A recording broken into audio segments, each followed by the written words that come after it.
At this point, you have determined there is an equipment problem and you need to fix it. This tutorial assumes that you have used the tech summary report to determine what the likely issue is.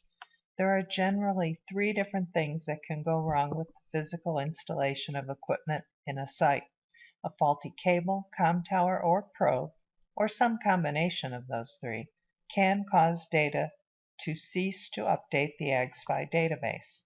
For the first two, the cable or the comm tower, you can simply replace the faulty piece of equipment and then data will begin to flow again to the AgSpy database. In the case of the comm tower, AgSpy does log which comm tower is being used at which site, but once the comm tower is replaced, AgSpy will automatically log the serial number of the replacement comm tower into the AgSpy database. However, when a probe is replaced, AgSpy needs to be told which probe is being used as a replacement at which site. Doing so allows us to make sure that each site is showing the data from the probe installed in that site. To access the Service by Remote website, open your browser and type in the URL shown here. Use your AgSpy username and password to log in. Here you see the menu options available to you. Choose the Replacement menu selection. Here you simply need to enter the field number and the replacement probe's serial number.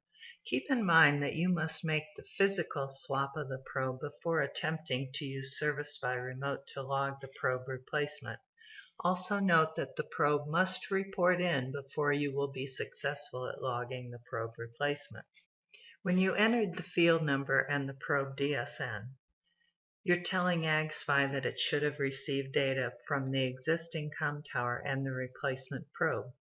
If the equipment specified has not reported in, you will see a message informing you of that. Note that you could get this message because you entered an incorrect field number, also known as site number, or an incorrect probe serial number. When you actually enter a site number and probe serial number combination correctly, and the comm tower is successfully sending data from the probe to the AgSpy database, you will get a message that gives you the option to complete the replacement. All you need to do is press complete and the replacement probe will be tied to the site. This concludes this tutorial.